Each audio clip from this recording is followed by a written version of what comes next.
విశ్వామిత్రుడు రామ లక్ష్మణులకు గురువుగాను, గాయత్రి మంత్ర సృష్టికర్తగాను మనకి తెలుసు. పుట్టుకతో క్షత్రుడు అయిన విశ్వామిత్రుడు రాజర్షిగాను, మహర్షిగాను, చివరికి బ్రహ్మర్షిగాను మారతాడు. విశ్వామిత్రుడు త్రిశంకు స్వర్గాన్ని కూడా నిర్మించాడు. మరి విశ్వామిత్రుడు బ్రహ్మర్షిగా ఎలా మారాడో మనం ఇప్పుడు తెలుసుకుందాం. బ్రహ్మకుమారుడు కుశుడు. ఈ కుశునికి పుత్రుడు కుశనాథుడు. ఈయనకు ఘృతాచి అనే స్త్రీతో వివాహం జరిగింది. కుశనాథుడు అలాగే ఘృతాచికి 100 మంది కుమార్తెలు పుట్టారు. ఈ 100 మంది కుమార్తెలను బ్రహ్మదత్తకి ఇచ్చి వివాహం చేశారు. వీరికి కొడుకులు లేరు కాబట్టి కుశనాథుని రాజ్యాన్ని చూసుకోవడానికి వారసులు లేడు. అందువలన కుశనాథుడు పుత్రకామిష్టి యోగం చేశాడు. ఇంద్రుణ్ణి పూజించాడు. తనకి ఇంద్రుని లాంటి కొడుకు కావాలని యజ్ఞాలు, పూజలు జరిపించాడు. అప్పుడు కుశనాథుని తండ్రి కుశుడు ప్రత్యక్షమై ఇలా చెప్తాడు: కుమారానికి ఇంద్రుడు గాది అనే పేరుతో జన్మిస్తాడు. అతను అత్యంత పరాక్రమంతో జన్మిస్తాడు. నీకు కీర్తి పెంచే కుమారుడిగా గాది జన్మిస్తాడు అని వరం ఇస్తాడు. తన తండ్రి చెప్పిన విధంగానే కుశనాథునికి గాది జన్మిస్తాడు. ఈ గాదికి జన్మించిన వారే విశ్వామిత్రుడు. అంటే విశ్వామిత్రుని యొక్క తండ్రి గాది. విశ్వామిత్రుడు కుశవంశంలో జన్మించాడు కాబట్టి కౌశికుడు అని కూడా పిలుస్తాం. పుట్టుకతో క్షత్రుడు అయిన విశ్వామిత్రుడు తన పరాక్రమంతో, ధైర్య సాహసాలతో ఎన్నో రాజ్యాలను జయించుకుంటూ సమస్త భూమండలాన్ని పరిపాలిస్తాడు. ఒకరోజు విశ్వామిత్రుడు తన ఒక అక్షౌహిణి సైన్యంతో వేటకు వెళతాడు. సాయంత్రం వరకు వారి వేటను కొనసాగిస్తారు. వేట వలన అందరూ అలసిపోయారు. సేద తీసుకుందామని అనుకుంటూ ఉండగా వారికి కొందరు బాలకుమారులు కట్టెలు తీసుకుని వెళుతుండగా కనిపిస్తారు. వారికి కనుచూపు మేరలో ఒక ఆశ్రమం కూడా కనిపిస్తుంది. విశ్వామిత్రుడు ఆ కుమారుల దగ్గరలోకి వెళ్ళి ఆ ఆశ్రమం ఎవరిది అని అడుగుతాడు. అప్పుడు ఆ కుమారులు ఇలా చెబుతారు: మహారాజా, అది మహర్షి వశిష్ఠుల వారి ఆశ్రమం. మేము ఆయన శిష్యులమే అని జవాబు చెబుతారు. శిష్యుల ద్వారా విశ్వామిత్రుని రాకను తెలుసుకున్న వశిష్ఠ మహర్షి విశ్వామిత్రుడికి ఎదురు వెళ్లి స్వాగతం పలుకుతాడు. వశిష్ఠ మహర్షి తమరి ఆతిథ్యం స్వీకరించవలసిందిగా విశ్వామిత్రుణ్ణి కోరతాడు. విశ్వామిత్రుణ్ణి ఆతిథ్యం తీసుకోమని బలవంత పెడతారు వశిష్ఠ మహర్షి. ఇక చేసేదేమీ లేక విశ్వామిత్రుడు వారి యొక్క ఆతిథ్యం స్వీకరించడానికి ఒప్పుకుంటాడు. వశిష్ఠ మహర్షికి గోమధేనువు, కామధేనువు సంతతికి చెందిన శబల అనే గోవు ఉంది.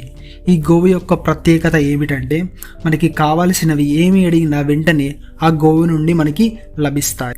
ఈ గోవు మీద ఆధారపడే వశిష్ఠ మహర్షి యొక్క ఆశ్రమంలో అన్ని పనులు జరుగుతున్నాయి. ఇప్పుడు వశిష్ఠ మహర్షి తన గోవు శబలను పిలిచి మహారాజుకి అలాగే వారి సైనికులకు వారికి నచ్చిన పదార్థాలను తయారు చేసి విందు సిద్ధం చేయమంటాడు.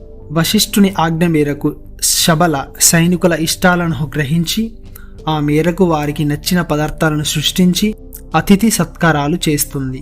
విశ్వామిత్రుని సైనికులందరూ తమ జీవితంలో ఇటువంటి రుచికరమైన భోజనాలు తినలేదని కడుపు నిండా తింటారు.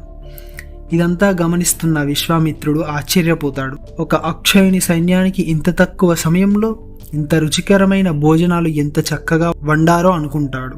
దీనంతటికీ కారణం శబల అనే గోవు. ఈ గోవు నా దగ్గర ఉంటే కదా ఉపయోగకరం అని మనసులో అనుకుంటాడు. విశ్వామిత్రుడు వశిష్ఠునితో శబలను తనకు ఇవ్వమంటాడు. బదులుగా 1,00,000 గోవులను ఇస్తా అంటాడు. 1,00,000 గోవులను ఇచ్చిన శబలను ఇవ్వడానికి వశిష్ఠుడు ఒప్పుకోడు. దాంతో విశ్వామిత్రునికి విపరీతమైన కోపం వస్తుంది. శబలను తనకి ఇవ్వాల్సిందే అని పట్టుపడతాడు.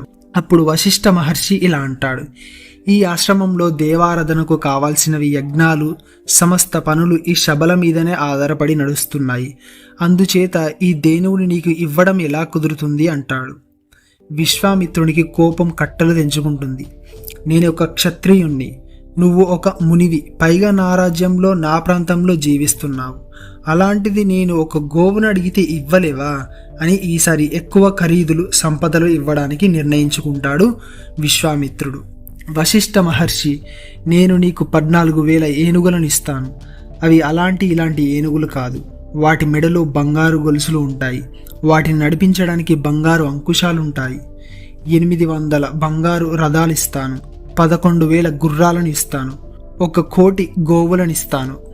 బంగారం, వెండి అంటావా? అది నీ ఇష్టం. నీకు ఎంత కావాలంటే అంత ఇస్తాను అని విశ్వామిత్రుడు వశిష్ఠ మహర్షితో అంటాడు. వశిష్ఠుడు మౌనంగా ఉండి వాటిని కూడా తిరస్కరిస్తాడు. ఇక విశ్వామిత్రునికి ఓపిక నశించి తన సైనికులను పిలిపించి ఆ గోవు శబలను బలవంతంగా తన రాజ్యానికి తోలుకురమ్మని ఆదేశమిస్తాడు. విశ్వామిత్రుని సైనికులు శబల మెడలో గొలుసులు వేసి బలవంతంగా తీసుకువెళుతూ ఉంటారు. గోవు శబల ఏడుస్తూ వెళ్తుంది. శబల ఏడుస్తూ వశిష్ఠ మహర్షిని అడుగుతుంది, నేను మీకు ఏమి లోపం చేశాను, నన్ను ఎందుకు పరీక్షిస్తున్నారు అని అంటుంది. లేక నన్ను నేను రక్షించుకోమంటారా అని అంటుంది శబల గోవు. వశిష్ఠ మహర్షి దీనికి అంగీకరిస్తాడు. వెంటనే శబల తన నుండి 2 బలవంతులను పుట్టించి విశ్వామిత్రుని సైన్యాన్ని సర్వనాశనం చేపిస్తుంది. అది చూసిన విశ్వామిత్రుడు కోపంతో అనేక అస్త్రాలతో ఆ 2 సంహరిస్తాడు. దానికి శబల మరికొందరు కిరాతకులను పుట్టించి విశ్వామిత్రుని సైన్యాన్ని పూర్తిగా ఓడిస్తుంది. ఇది చూసిన విశ్వామిత్రుని 100 మంది కుమారులు వశిష్ఠ మహర్షిని చంపేందుకు బయలుదేరతారు. వశిష్ఠ మహర్షి తపశ్శక్తి కారణంగా వారు ఏమీ చేయలేకపోతారు, అందరూ మరణిస్తారు. ఇది గ్రహించిన విశ్వామిత్రుడు తన క్షత్రియ బలంతో ఏమీ చేయలేనని గ్రహించి తపబలంతోనే అతన్ని జయించగలనని నిశ్చయించుకుంటాడు. తనకు మిగిలిన ఒక కుమారునికి రాజ్యం అప్పగించి చక్కగా పరిపాలించమని చెప్పి హిమాలయాలకు వెళ్ళి పరమశివునికై ఘోర తపస్సు చేస్తాడు. ఇలా 1000 సంవత్సరాలు తపస్సు చేస్తాడు.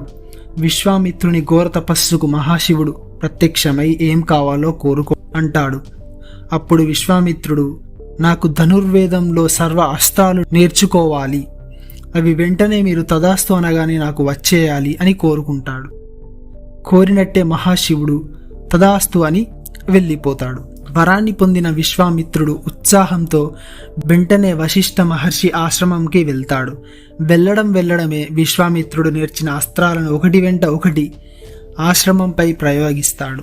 ఆశ్రమంలో ఉండే వారందరూ ఆ అస్త్రాలకి భయపడి పరుగులు తీస్తారు. విశ్వామిత్రుడు వశిష్ఠుడిపై అన్ని అస్త్రాలను ప్రయోగిస్తాడు. కానీ ఆ అస్త్రాలన్నీ వశిష్ఠ మహర్షి బ్రహ్మదండం అడ్డుపెట్టి అందులోకి తీసుకుంటాడు.